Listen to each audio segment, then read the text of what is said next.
sea tu reino, que sea lo que vos decís lo que ocurra sobre mí. Tenemos a Jesucristo como Señor. Que Dios lo está llamando a usted hoy. La canción que cantamos recién es un ejemplo de cómo tenemos que actuar frente a lo que nos rodea, lo que escuchamos, lo que vemos, aún en la casa de Dios. La letra original de esta canción no dice guíame a ti, dice camina junto a mí. Y eso usted se lo puede decir a su perro, por ejemplo, que camine junto a usted. Pero no se lo puede decir al Señor, porque no depende de Él que Él camine junto a usted, sino que usted camine junto a Él, que usted pueda ser guiado al Señor. Entonces, cuando hicimos la traducción, el hermano que me trajo esta canción me dijo, es una canción que me ha ministrado enormemente. Le digo, pero tiene una letra equivocada, tiene una melodía hermosa, pero una letra equivocada. Yo no le puedo decir al Señor junto, como le digo a Firulais. ¿Me comprende? Yo tengo que caminar junto al Señor. Es Él el que me hace caminar junto a Él. Tengo que ser guiado a Él. Y justamente de eso le quiero hablar en esta mañana.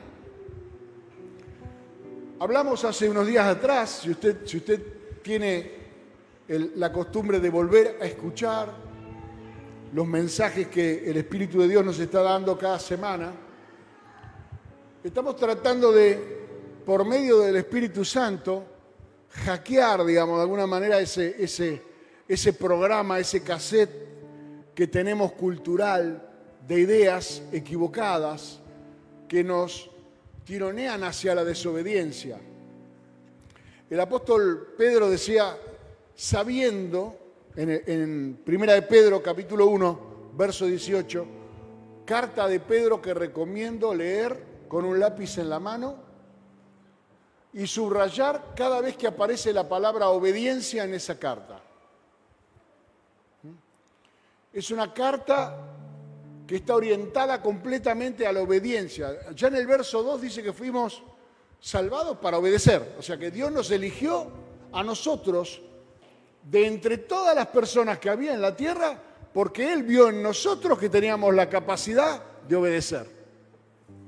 Fuiste llamado porque hay en la mirada de Dios una gracia que nos escogió, que nos eligió, porque somos los seguidores de Cristo, personas que tenemos la capacidad de obedecer al Señor. Y toda la carta habla de obedecer y al final dice, por conducto de Silvano escribí brevemente para que sepáis cuál es la verdadera gracia en la cual vosotros estáis. La gracia en la cual estamos salvos, porque somos salvos por medio de la gracia a la que entramos por medio de la fe. Y esa gracia es la obediencia. Tito dice que la gracia del Señor nos enseña a dejar la vida de iniquidad para caminar en la obediencia de Cristo. Pero la confusión en la mayor parte de los cristianos es que esperan que la obediencia llegue a través de una orden directa, como funciona en el mundo. En el mundo nos dicen, no hagas esto, prohibido pisar el pasto, no saques la mano por la ventanilla del colectivo. Y muchos hermanos, por la experiencia que tengo pastoral, buscan esos ministerios pastorales que le pongan límites, que le digan esto no. Hermana, no te vistas de esta manera.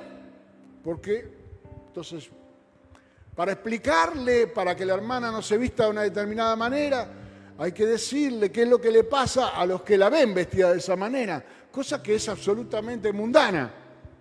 La idea, la mirada y la motivación.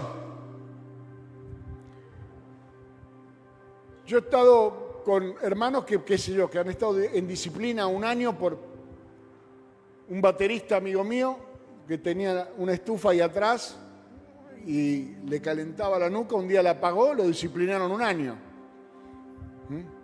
En ese año hizo cualquiera, porque lógicamente disciplinarlo significaba no tocar la batería. Al no tocar la batería no venía a los ensayos, al no ensayar no oraba con los músicos, al no orar con los músicos se fue enfriando en la búsqueda de Dios y en la palabra de Dios, y la disciplina en vez de hacerle bien le hizo mal.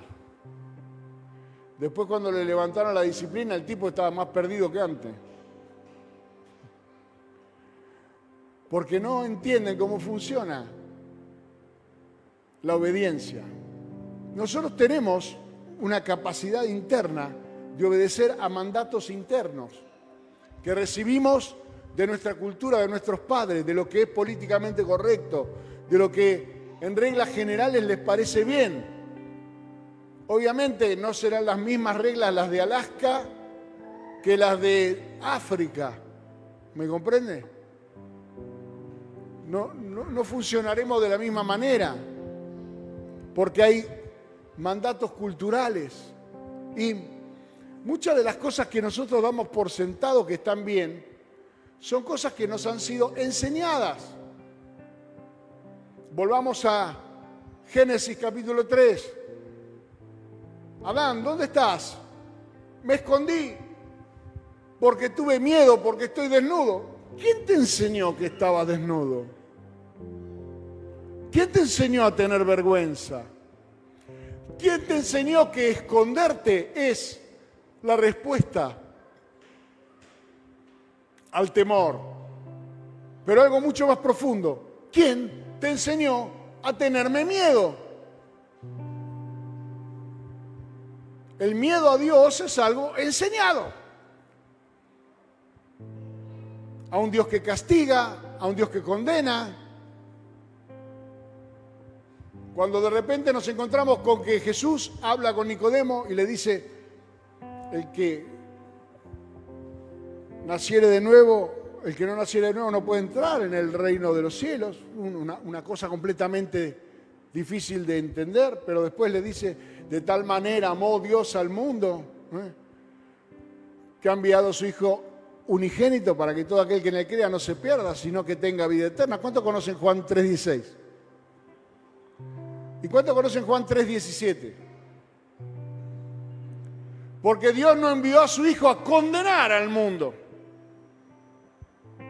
sino a que el mundo sea salvo por Él. Ahí vemos claramente el corazón de Dios inclinado hacia la salvación, inclinado hacia la bendición, inclinado hacia hacer el bien. Porque no es el deseo de Dios condenar ni arruinar la obra que hicieron sus manos, sino por el contrario. Entonces, en este trabajo de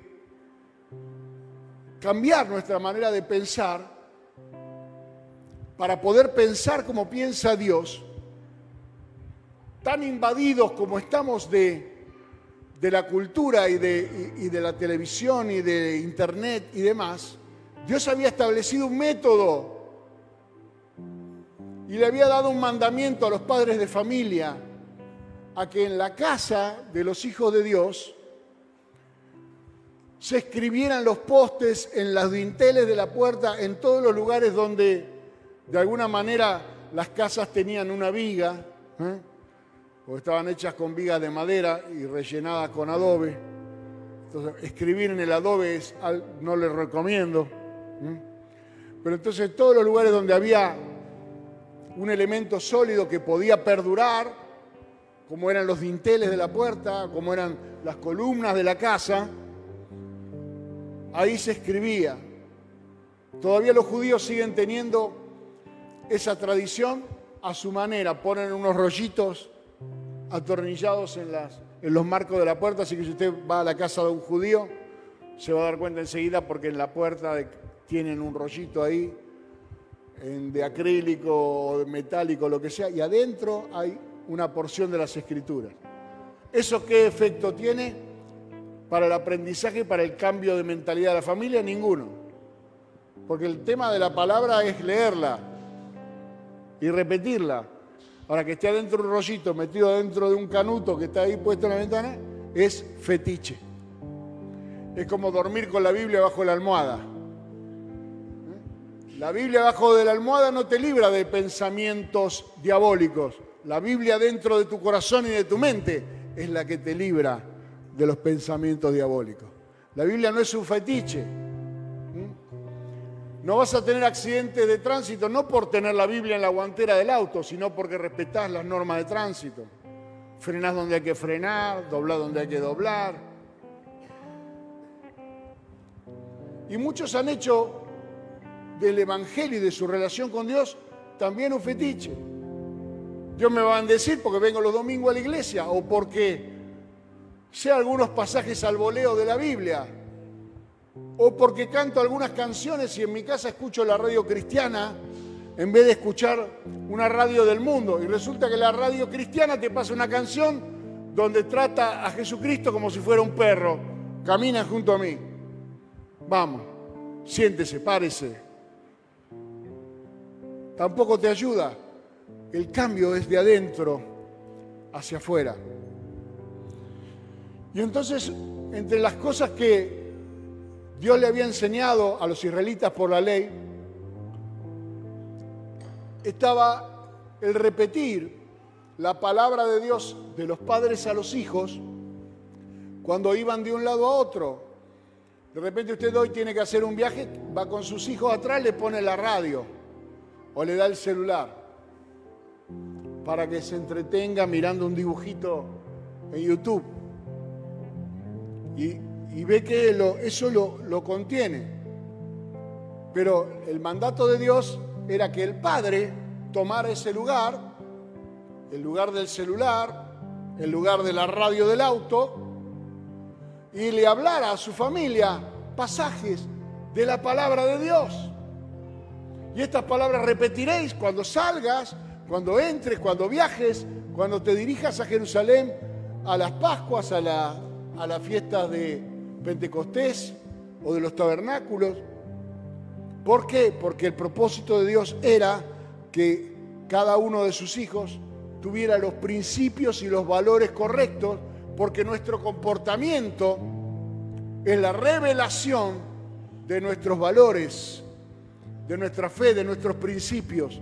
Lo que vemos en la superficie es la respuesta a aquello que está internamente en nuestro corazón. Y ese propósito fundamental tienen los salmos y las canciones.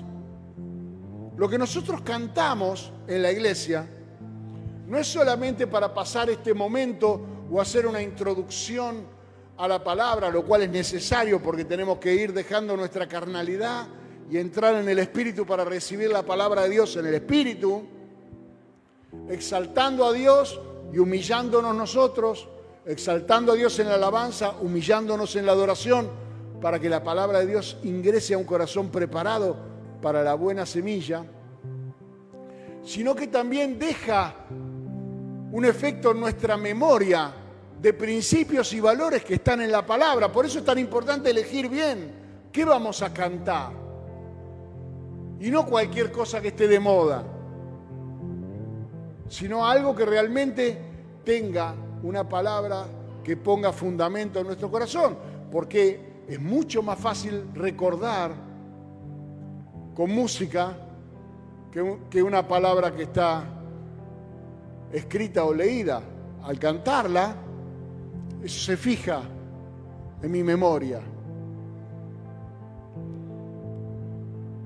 La Biblia tiene 150 salmos, pero también tiene un montón de otros salmos y canciones que están repartidas convenientemente en diferentes lugares de la palabra. Y mayormente, cuando nosotros leemos los salmos o estudiamos los salmos, lo hacemos de una manera vertical.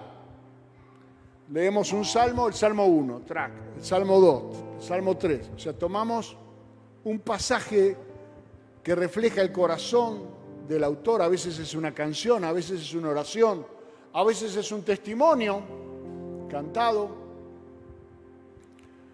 Pero lo que yo me propuse en esta mañana es tomar los salmos de una manera transversal y buscar realmente un principio que a través de todos los salmos nos pueda ayudar a cambiar nuestra manera de pensar, entendiendo a qué cosas Dios le da un buen resultado, le da un respaldo. ¿Qué cosas son las que Dios respalda? Desde hace tiempo que nosotros hemos repetido que la palabra bienaventurado o la bienaventuranza tiene su origen en lo que significa buen viento. Bienaventurado es alguien al que el viento le sopla a favor. Un viento en contra no te deja avanzar. Pero la buena ventura, el buen viento, sopla sobre las velas del barco y lo hace llegar más rápido. Y así todo el que camina contra el viento sufre una resistencia espiritual, porque entendemos que el viento, el neuma de Dios, se refiere al espíritu, ¿no? Dios sopló aliento y dio vida. El viento en la Biblia, el neuma, se refiere siempre al espíritu. Entonces, yo puedo tomar de los salmos aquellas cosas que el Espíritu de Dios pondrá a mi favor. O sea, ¿cómo puedo lograr, cambiando mi manera de pensar, cambiando lo que hay en mi mente, como dice Pedro, sabiendo que fuimos rescatados de vuestra vana manera de vivir, la cual recibisteis de vuestros padres, la vana manera de vivir, una manera vacía de vivir que heredamos, principios y valores equivocados de una cultura equivocada. Acá padres no es literal, acá padres es algo mucho más amplio. Nuestros próceres, dicen algunos, los padres de la patria, los fundadores, esos ponen principios, por eso son fundadores, porque ponen fundamentos. Y de esos fundamentos fuimos rescatados. ¿Qué clase de personas son las que necesitan ser rescatadas si no son las que están en peligro? Quiere decir que esas ideas y esos pensamientos vanos, vacíos, son peligrosos. ¿Por qué son peligrosos? Porque muy difícilmente algo vacío no se llene de algo equivocado. No hay nada más atractivo que el vacío. Usted hace vacío y las cosas se pegan. ¿Me comprende? ¿Me comprende? ¿Viste? Yo para darle gusto a Juan. Entonces, vamos a hacer una lectura de las bienaventuranzas de los salmos, para que podamos tener en los diferentes salmos principios y valores para resaltar en nuestra mente y grabar en nuestro corazón si realmente estamos interesados en que el Espíritu de Dios sople a nuestro favor. ¿Cuántos quieren que el Espíritu de Dios sople a nuestro favor?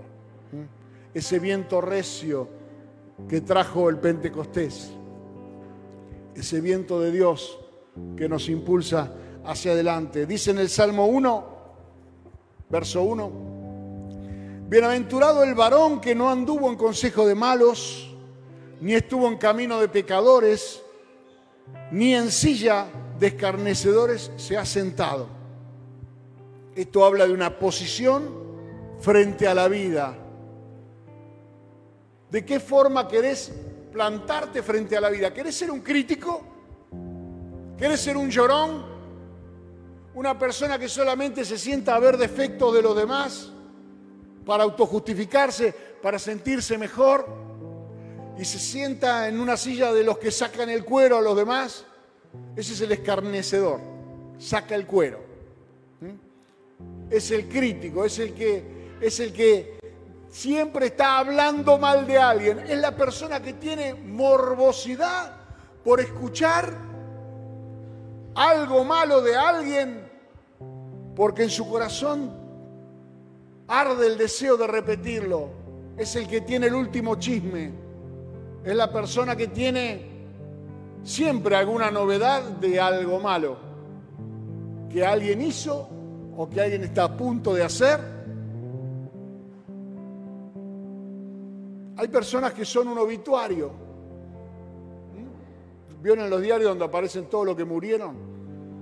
Yo he conocido personas que todo el tiempo en sus conversaciones no sabés quién murió. Murió, no sé cómo saben ellos. No sé cómo saben ellos. Cómo todos los que murieron. Y uno se desayuna. No, no me digas que se murió tal persona, no lo sabía. Pero ellos sí lo saben. Sí saben quién faltó. Sí saben quién vino mal vestido. Sí saben quién está teniendo problemas en su casa.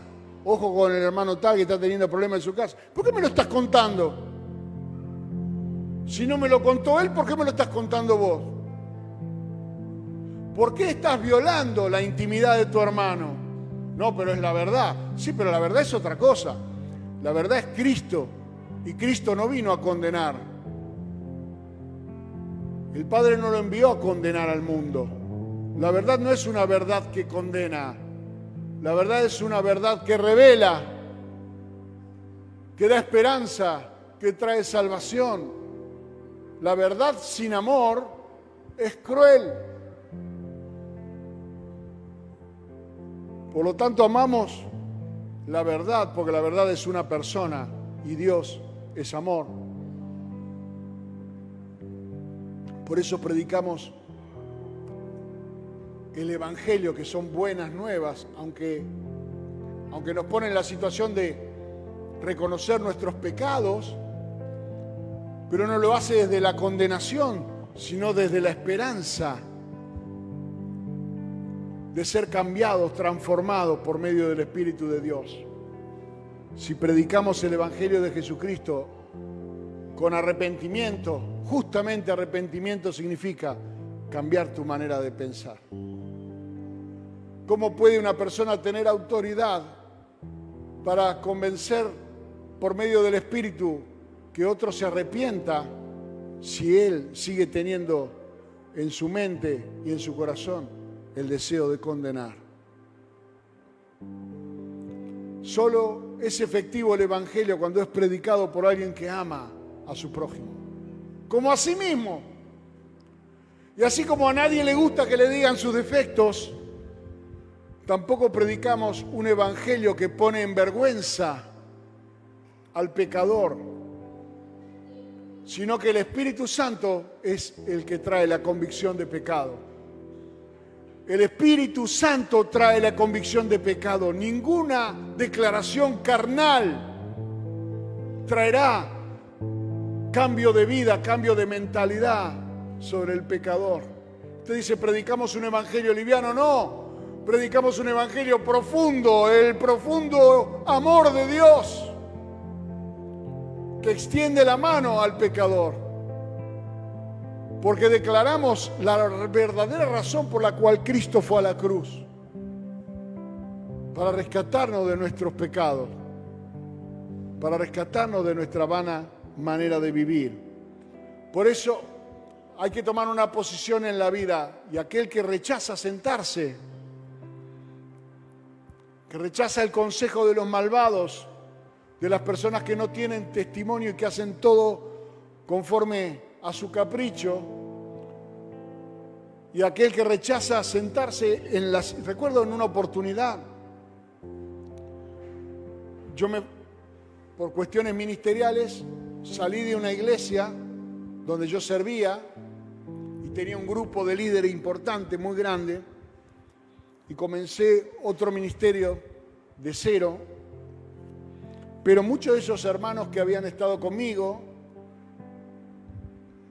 sobre todo uno que hace poco me enteré que partió con el Señor, y ya estoy dando noticias de gente que se murió. Pero para bien, hermano, porque resulta que como yo ya no estaba ministrando más, el hermano que reemplazó y lo pusieron a cargo del grupo de líderes que yo tenía, hizo un comentario desafortunado sobre mí, o sea, sin conocerme, dando a entender de que medio yo los había dejado abandonados a todo ese grupo de líderes cuando yo fui llamado por el Señor a abrir una obra en otro lugar. Y uno de los evangelistas que yo tenía en ese grupo se paró y dijo, les agradezco todo este tiempo que estuvimos juntos, pero esto ya ha dejado de ser lo que era. Yo no me voy a sentar en silla de escarnecedores, yo me retiro ya. Porque no quiso escuchar algo que se hablaba de una persona a la cual él respetaba, a la cual él amaba. No quiso escuchar. Y se retiró. Tenía principios, tenía valores.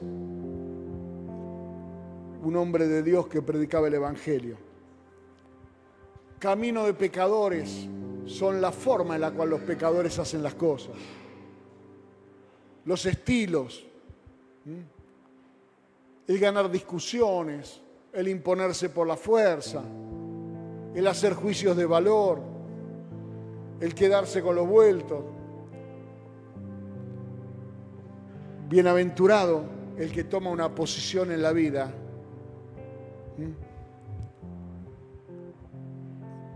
Conforme a la palabra de Dios. En el verso 2 dice que en la ley de Jehová está su delicia y medita en ella de día y de noche. Será como un árbol plantado junto a corrientes de agua. Número 1, hermano, debe decidir de qué lado está. ¿Qué posición en la vida va a tomar? ¿De los que hacen y son criticados? ¿O de los que no hacen nada y critican a los demás? Es una posición en la vida. Es una decisión. Salmo 32, verso 1. Bienaventurado aquel cuya transgresión es perdonada y cubierto su pecado. Bienaventurado el hombre a quien Jehová no culpa de iniquidad y en cuyo espíritu no hay engaño.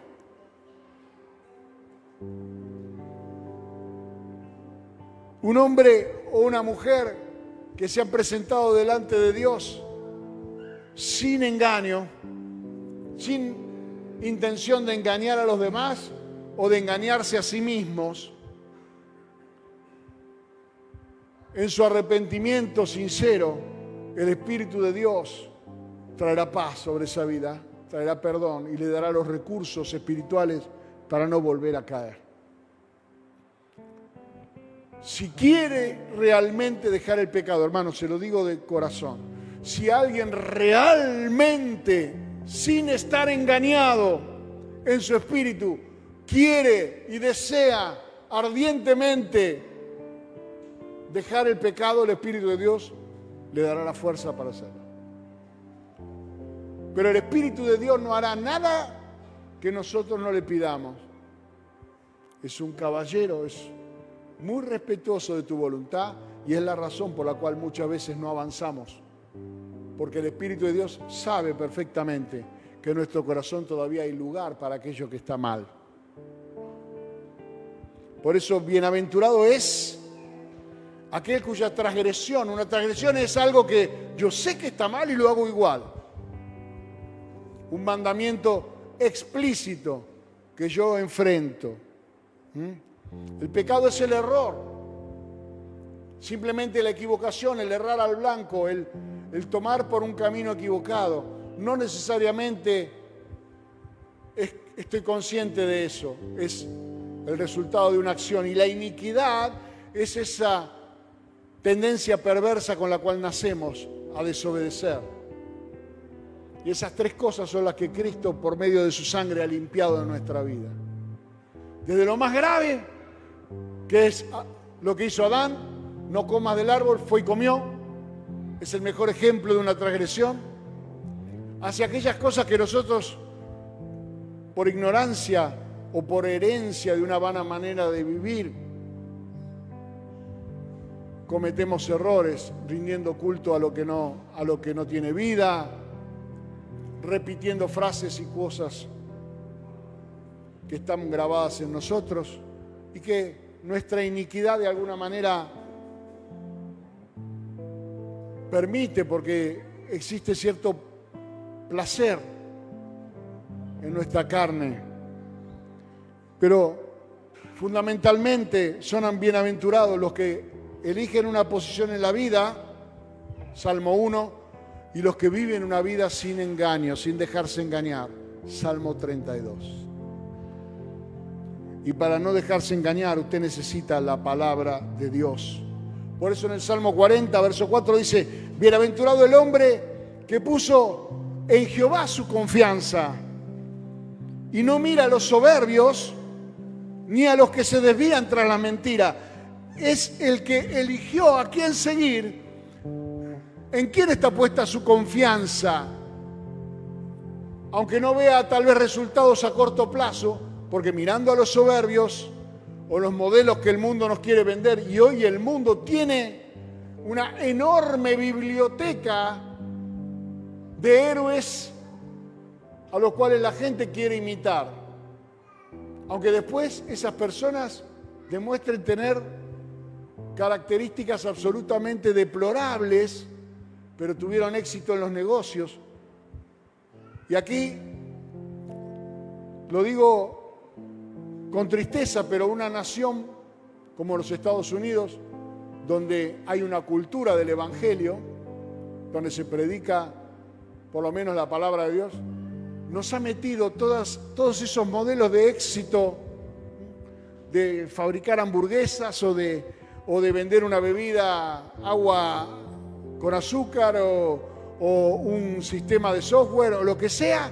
Y esos son los héroes de la fe que se enseñan en las universidades, personas a las cuales más vale no seguirle los pasos, porque no han sabido construir una familia, porque no han sabido vivir conforme a la voluntad de Dios.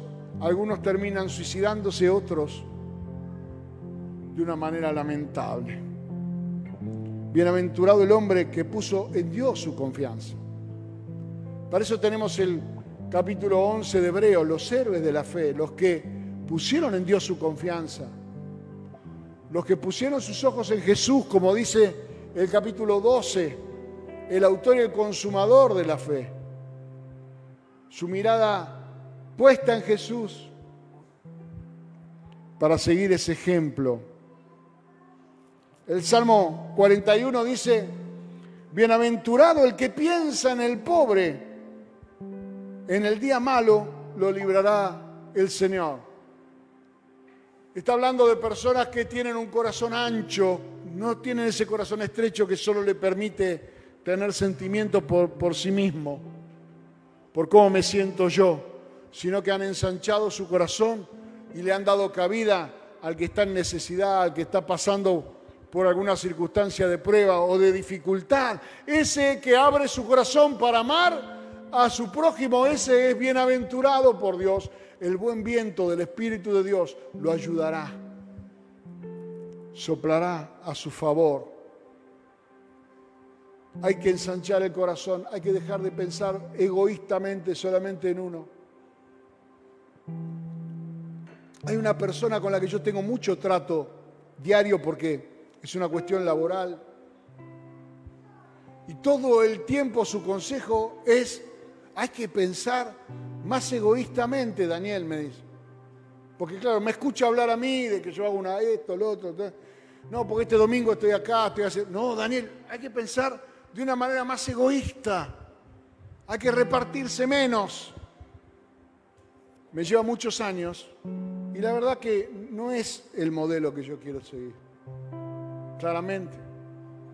Entonces yo le predico a él el Evangelio, la palabra de Dios, y le explico que no necesito el triunfo de mañana para ser feliz, porque en tanto y en cuanto tengo al Señor en mi corazón, yo tengo gozo en mi alma, y lo tengo ahora.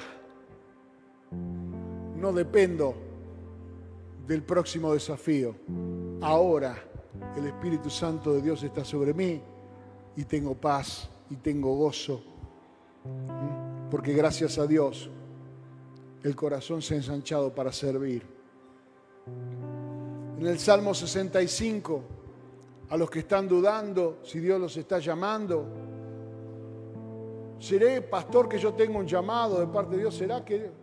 El Salmo 65, 4 dice: bienaventurado el que tú escogieres y atrajeres a ti para que habite en tus atrios. Seremos saciados del bien de tu casa Ahí el salmista se pone entre aquellos que han sido llamados, entre aquellos que han respondido al llamado de Dios. Seremos saciados del bien de tu casa, de tu santo templo. Bienaventurado aquel que entiende que Dios lo está llamando, porque en verdad Dios te está llamando. Como ese padre que se paraba en la puerta de su hacienda a esperar que el pródigo volviera. Si bien no lo fue a buscar porque el hijo se fue voluntariamente, pero su corazón lo llamaba cada día en la expectación, en la esperanza de que ese joven volviera a los brazos de su padre, a gozar de todos los beneficios. Seremos saciados del bien de tu casa. En la casa de papá siempre hay pan, siempre hay gozo, siempre hay fiesta para el pecador que se arrepiente, para el que escucha la voz de Dios y vuelve al camino del Señor. Por eso en el Salmo 84 dice: bienaventurados los que habitan en tu casa, perpetuamente te alabarán. No estoy ordenando yo, es así como vienen los salmos, vienen en el orden perfecto. En el 65 te invita a venir, en el 84 te invita a hacer un hábito, a habitar, a permanecer en la casa del Señor. Bienaventurados los que habitan en tu casa, perpetuamente te alabarán. Porque si usted elige la casa del Señor aquí en la tierra, pues entonces usted está eligiendo la casa del Señor allá en el cielo. Cada cosa que hacemos aquí, le estamos diciendo al Señor qué es lo que queremos para la eternidad. Usted no va a convencerle a Dios de que quiere ir al cielo si a la puerta del cielo, que es la casa de Dios, no golpea la puerta. Usted no va a convencerlo a Dios de que quiere pasar toda la eternidad con los hijos del Señor si con los hijos del Señor que tiene acá cerca no quiere pasar ni un domingo 2 horas. ¿Entiende? Usted no va a convencer al Señor de que quiere alabar al Señor perpetuamente si usted está mirando el reloj en el momento de la alabanza y la adoración para que terminen de una vez, este hermano que desafina. Todo lo que usted ate en la tierra queda atado en el cielo, y todo lo que usted desate en la tierra queda desatado en el cielo. Usted no podrá convencer al Señor de que quiere permanecer toda la eternidad con Él, que Él es el verbo de Dios, es la palabra viva, si al segundo verso de la palabra ya se aburrió.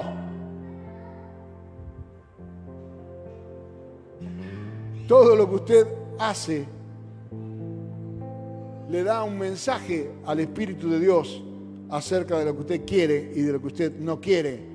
Bienaventurado el hombre, dice en el Salmo 84, un poquito más adelante, que tiene en ti sus fuerzas, en cuyo corazón están sus caminos. Usted sabe, hay que ir al gimnasio para fortalecerse, correr, caminar, andar en bicicleta, comer lo adecuado.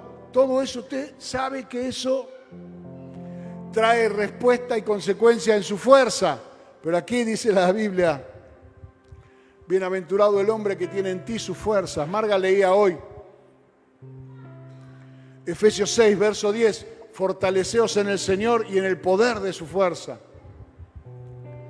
Que nuestra fortaleza no provenga de la carne, del gimnasio, que nuestra fortaleza venga del gimnasio del Espíritu, que es la casa de Dios, que es donde tu espíritu se fortalece por el ejercicio y el alimento de la palabra, el ejercicio del amor al prójimo.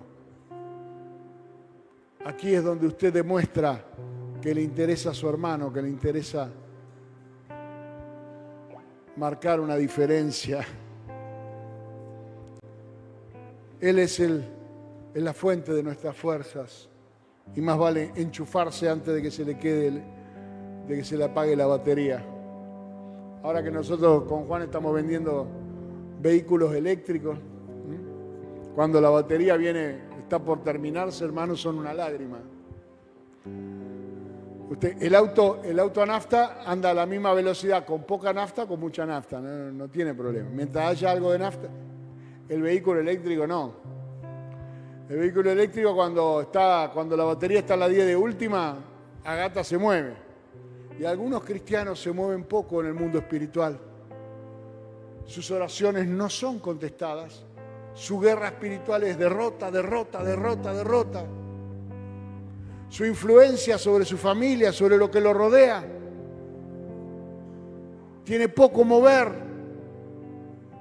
¿Y por qué se mueve poco? Porque la batería está agotada. Porque necesita inmediatamente conectar con la fuente de Dios. ¿Dónde usted renueva sus fuerzas? ¿Dónde usted se recupera del camino? Si no es en la presencia del Señor. En el Salmo 92 dice: bienaventurado el hombre a quien tú, Dios, corriges y en tu ley lo instruyes. Bienaventurado el hombre, la mujer a que Dios corrige. No hay nada peor que la indiferencia de Dios. Que Dios no tenga nada que decir sobre tu vida no significa que tu vida funcione bien, sino que tu vida es 0 más 0, intrascendente. Pero cuando estás intentando, cuando estás queriendo dar los primeros pasos, un bebé en el Moisés no se va a caer. Pero cuando empieza a caminar, cuando intenta empezar a caminar, se pega cada palo. Tropieza, se cae, pero ahí estamos, tratando de que no se caiga, de que no se golpee. A veces lo logramos y otras tantas no.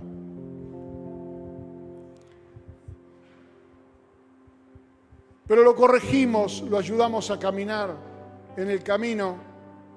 Cuando la palabra de Dios llega a tu corazón y vos sentís que hay una corrección de parte de Dios, dale gracias al Señor. Quiere decir que tu corazón está entendiendo, que está siendo corregido, que está siendo como un padre a un hijo, le da su corrección. Así el Señor, cuando habla a tu corazón, endereza tus pasos. Bienaventurado tener esa relación con Dios y no una indiferencia como antes cuando nos llevaban a los ídolos mudos. Íbamos ahí, prendían una vela, no sé qué hacían. Yo nunca fui católico, así que no sé qué hacían, pero se iban sin una respuesta. Y después en el Salmo 112 y en el 128, 2, dice lo mismo. Nos vamos llegando al final, al resumen. Bienaventurado el hombre que teme a Jehová y en sus mandamientos se deleita en gran manera. Y en el 128 dice: bienaventurado todo aquel, por la duda que como el hombre, digamos, para que no haya problema de género, ¿no? En el 128 dice: bienaventurado todo aquel que teme a Jehová, que anda en sus caminos. El temor de Dios es el principio de la sabiduría. Una vez que tomamos conciencia de la existencia de Dios y lo tenemos en cuenta, y en nuestro corazón y en nuestra mente está permanentemente presente Dios, que ve todo, que escucha todo, que interviene en todo aquello a lo que nosotros le damos lugar. Ahí empezamos a comportarnos con sabiduría, tomando buenas decisiones. Y el conocimiento del Altísimo, dice el libro de Proverbios, es la inteligencia. Es decir, entender. La inteligencia es un don de Dios, es un soplo de Dios para aquel que lo conoce a Dios. Más conozco a Dios, más entenderé cómo funciona todo. El conocimiento del Altísimo es la inteligencia. El principio de la sabiduría es el temor de Dios. Gloria a Dios. Y en el Salmo 127 habla de nuestro legado. si le hemos predicado el Evangelio a alguien, los hijos de la fe, las personas que han creído por la palabra de Dios. Yo tuve una gran bendición hace 2 domingos atrás. Nos vino a visitar un matrimonio al que yo le prediqué el Evangelio en el año 91. Pasaron 30 años de que ellos escucharon el mensaje del Evangelio y ellos siguen firmes en la fe. Eso, el matrimonio, su hija que se casó con el hijo de un pastor, su nieta en el futuro tiene la esperanza de ser educado en una familia cristiana con valores y principios de Dios. Sus padres en el pasado, sus cuñados, toda una familia, por haberle predicado el Evangelio a un compañero de trabajo. Era igual que yo, él era gerente de una de las divisiones que tenía la compañía y yo de otra. Y él me decía, bueno, ¿cómo no vamos a venir si de alguna manera ustedes fueron como padres para nosotros? Nosotros sabemos que eso es exagerado, pero sí, sinceramente, para nosotros ellos se comportaron como hijos que nos vinieron a visitar. Y la Biblia dice, bienaventurado el hombre que llenó su aljaba de ellos. Es decir, la aljaba llevaba 5. Así que no sé a cuántos has ganado para el Señor. Pero a partir del 5º viene la bienaventuranza. Póngase como meta por lo menos llenar la aljaba, ¿no? Gánese 5 para el Señor. Yo cuando venimos aquí los lunes, los varones, y yo veo la barra que hay y cómo disfruto ese momento que se nos hace corto. Cuando nos queremos acordar ya es tardísimo. ¿Por qué se nos pasa volando?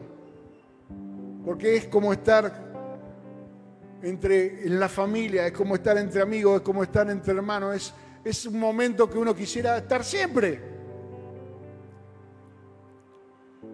Y eso es porque el buen viento de Dios sopla para que esos hombres que no son personas que no tienen ocupaciones, que no tienen problemas para resolver, todos tienen sus cosas, sus luchas, pero vienen y disfrutan ese momento los lunes aquí, como si fuéramos, una familia que nos juntamos a tomar unos mates a veces o una gaseosa y charlar las cosas del Señor. Bienaventurado el hombre que llenó su aljaba, bienaventurado el que entendió esto, el que ha entendido nuestra relación no con una mirada religiosa, sino con el afecto, con el corazón de compartir y que podamos orar los unos por los otros y ser una familia en Cristo Jesús. Y por último, el Salmo 146, verso 5, dice, bienaventurado aquel cuyo ayudador es el Dios de Jacob, cuya esperanza está en Jehová su Dios. El Salmo 1, como introducción, comienza tomando una actitud en la vida. Voy a compartir este bosquejo, quédese tranquilo para que usted, se lo voy a pasar a Marga y Marga lo reparte, tenga cada uno de estos principios. Pero fíjese al final, aquella persona que tiene ayuda de parte de Dios en todo lo que hace, una sociedad con Dios. Si he de abrir un nuevo negocio, Dios será mi socio. Si he de emprender una nueva tarea, Dios será mi fuerza, mi inteligencia, mi sabiduría. Si he de establecer una relación, será en el Señor. Aquellas personas a las cuales Dios siempre está ayudando. ¿Por qué? Porque tienen su esperanza puesta en el Señor. Si tengo un negocio, Dios será el socio principal de mi negocio. Si tengo un trabajo y tengo un jefe, mi jefe por encima de todo jefe, es Dios. Trabajo para Él, no para el jefe que veo, sino para el que no veo. Por ahí el que veo es malo, por ahí el que veo no me trata bien, pero el que no veo me hace caminar en excelencia. Porque todo lo que hago, sea de palabra o sea de hecho, lo hago para la gloria del Señor. Vamos a orar. Póngase de pie si quiere, me acompaña.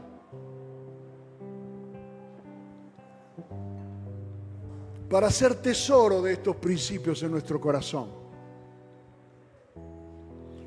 Jesucristo decía que el predicador del Evangelio es como un padre de familia que de su buen tesoro saca cosas nuevas y cosas viejas. Cosas nuevas que ha traído para bendecir a la familia y cosas que tiene guardadas porque sabe que en algún momento serán una bendición. Yo me río porque ahora cuando voy a visitar a papá, voy todas las semanas un rato, siempre me regala algo, ¿no? O sea, él quiere. Qué sé yo, ayer por ejemplo me regaló un cuchillo. Sí, salí de la casa de mi papá con un tremendo facón. Estaban los vecinos lavando el auto, había uno, me vio que yo salía con un cuchillo así. No escucho grito, nada, siempre me da algo mi papá, porque él quiere de su corazón, quiere desprenderse de algo. Entonces ayer me dijo, tengo algo para vos. Fui, sacó un cuchillo así. ¿Qué voy a hacer con ese cuchillo? Punta al lápiz no lo voy a sacar seguro. Pero un padre quiere compartir. Quiere compartir. Y hay cosas buenas, nuevas. Acá traje el último televisor de 60 pulgadas. Pero también tengo la camiseta firmada por Maradona en el año 86. ¿Me entiendes? O sea, cosas que tienen un valor, no solamente un precio. Y en la palabra de Dios debemos atesorar en nuestro corazón esas cosas nuevas y esas cosas que tienen valor, porque a su tiempo la vamos a poder compartir. Así que vamos a orar al Señor. Padre, te damos gracias en el nombre de Jesús.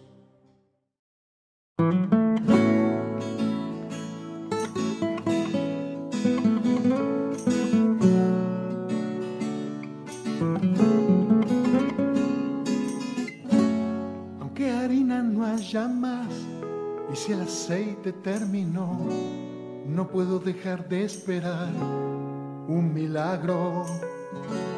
Aunque de frente tenga el mar y el enemigo venga atrás, yo seguiré pidiéndote un milagro.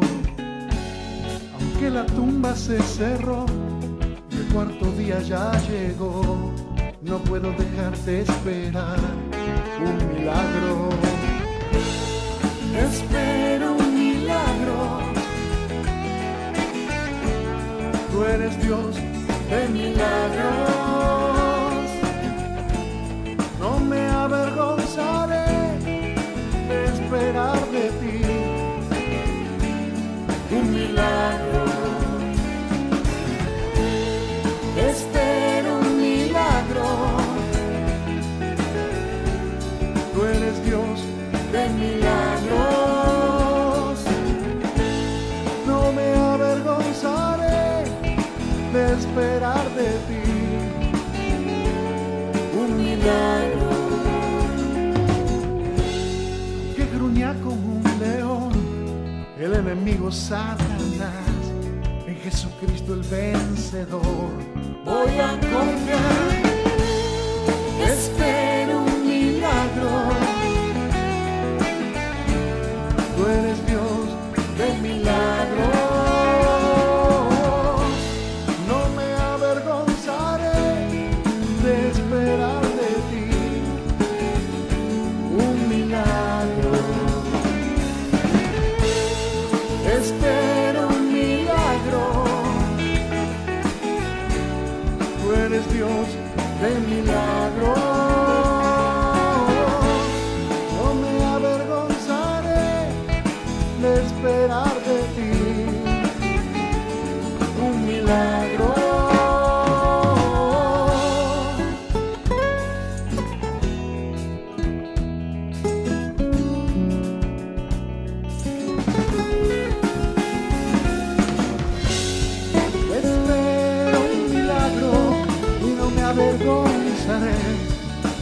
te espero.